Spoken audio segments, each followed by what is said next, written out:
Hi everyone. Today we'll try to understand about the EDK based PCDs.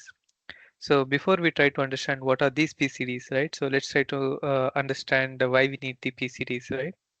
So let's assume I have a project. Okay. So the folder structure looks like, assume I have a project, right? So that project has been splitted across a different folders, right? It's not like one folder will contain everything, right?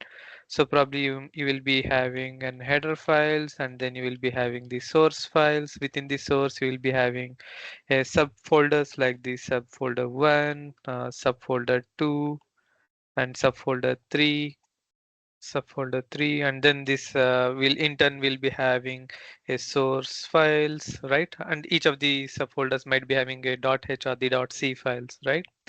So here also I'll call this as a source1.c, and here also I'm going to call some main.c or something, right?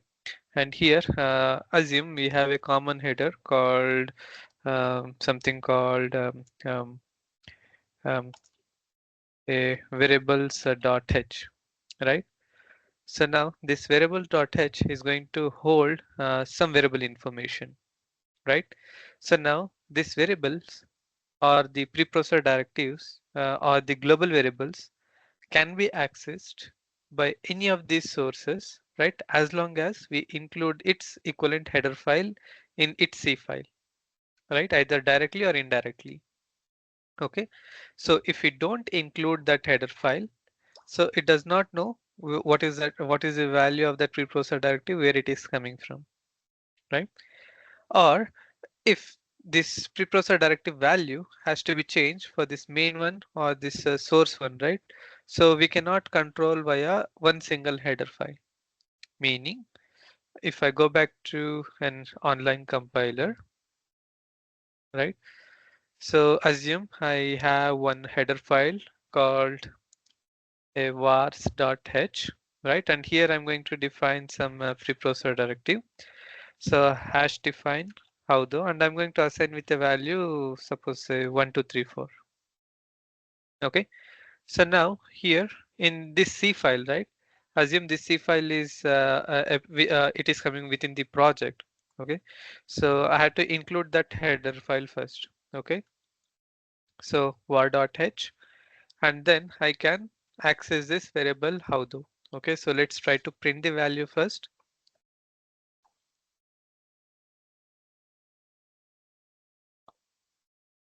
Okay. So now you can see we got a value 1, 2, 3, 4.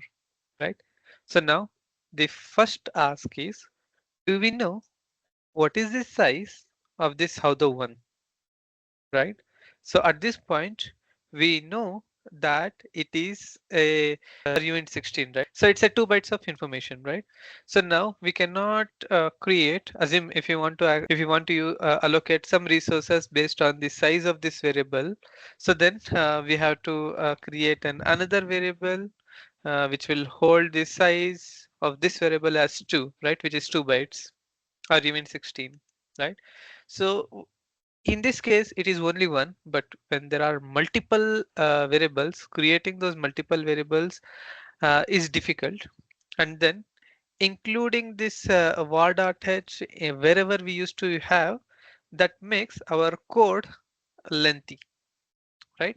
So now with the help of the fixed PCDs, we can eliminate those issues. Okay, so how can we use it? Uh, and also, yeah, one more use case is, so if this variable.h wants to have a different value for this source one versus source two, until and unless we override it, like for example here, how though, and here I'm going to set a value dead. Okay, so now we are going to override it. So first we have to unset it, and then we can set this how the variable, and it will get the updated value. So every time setting and unsetting this variable is been a bit difficult. Okay, so to ease the job of the development process, so we have the PCDs. Okay, so I will not go through the entire document, but at least we will try to see how the PCDs looks like and where to add those PCDs and where those PCDs will be placed, where our driver will be consuming. Okay, so there are different types of PCDs, but for now we will go to the we will try to understand about the fixed PCDs.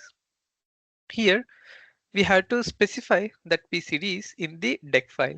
Each package will be having a deck file. We will go through the example.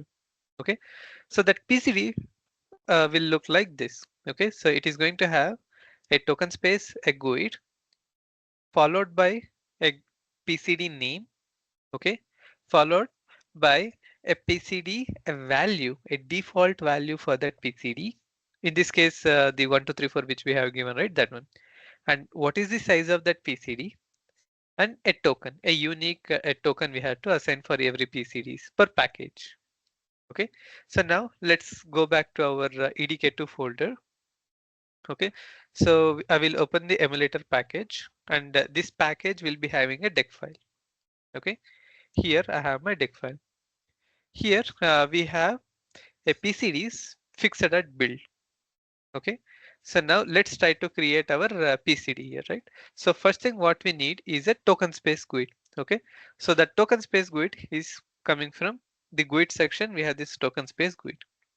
Okay, so yes, so we have a token space GUID, and then we need to have the a PCD name, right? So if you go back here, so we have the PCD and a C name, which is nothing but a PCD name. Okay, so now PCD, maybe suppose say I'm going to create a sample one. Okay, pipeline character, and then we have to assign a default value. Okay, so I'm going to assign a dead beef, followed by the size of that PCD. In our case, it's a uint 32, which is 4 bytes, and a token number. Okay, so that token number should be unique per package. So here I'm going to use 5.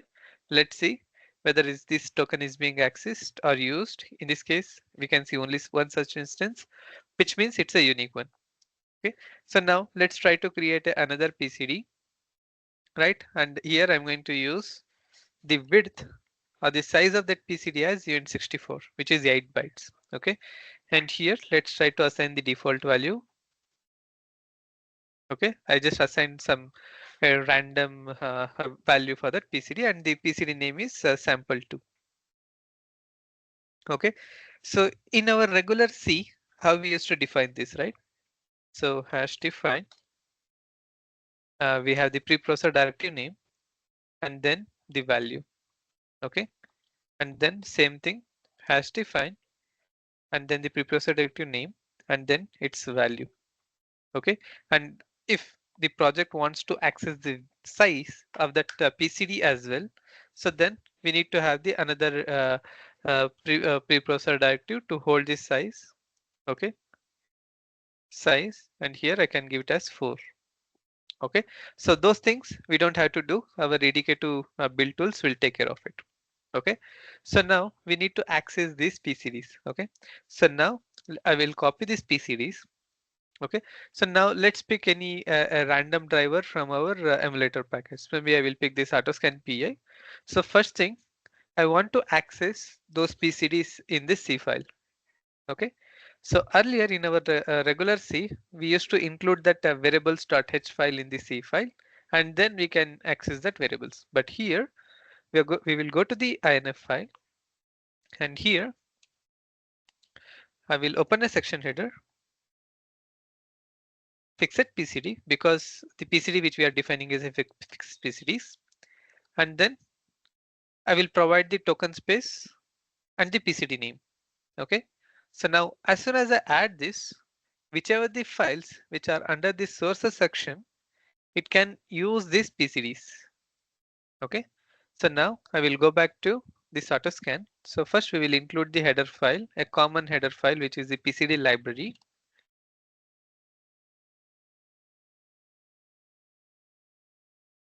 Okay, done. So now here, maybe at the end of this function, so let's try to halt the boot by adding the CPU dead loop. Okay, so now I want to print the value of that PCD. Okay, so debug underscore info sample1 0 hex percentage hex slash n. Now fixed PCD get 32 because I know that the size of that PCD is a 32. So now I have to pass the name of that PCD. So in this case, PCD sample 1. Okay. Then I will copy this and I will replicate. And now we have the another PCD which is PCD2. Okay. And the size of that the PCD is 64, right? So I will use this 64 and here I'm going to use LX. Okay. So now what we did, right? So if I go to implementation of this fixed PCD get 32, so what it is doing, so it is internally appending this underscore PCD underscore value with a token name, which we are giving. So in our case, the token name is this one, a sample PCD sample 1, PCD sample 2. Okay. So now this preprocessed active has to be defined somewhere. Okay.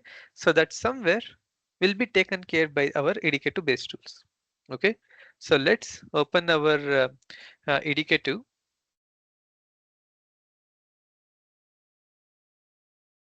Okay.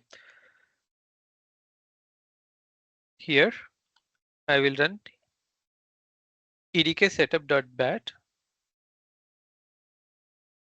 Okay, I will copy this path so that we will open the another terminal to run the WinHost.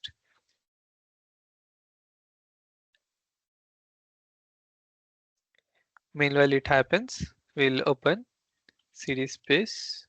We have a path, and then we'll go to a build folder and then emulator ix64. Okay, so now here we will run the build command. Okay, so this is going to take some time, but let's meanwhile we'll come back to our code, right? So now here we are using this preprocessor directive, which is fixed PCD get 32 followed by a token name or our PCD name.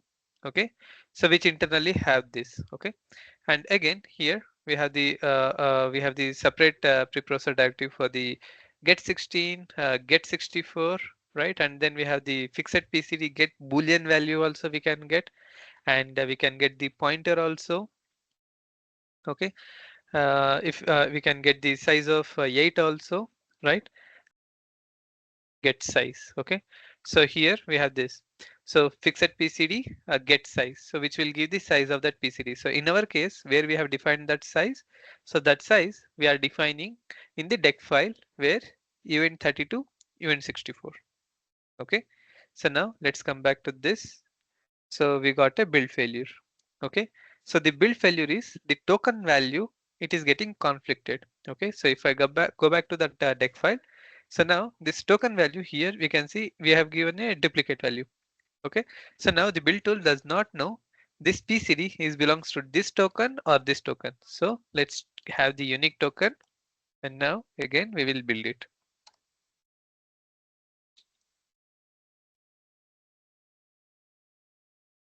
Meanwhile this happens, so let's walk through this PCD library, right?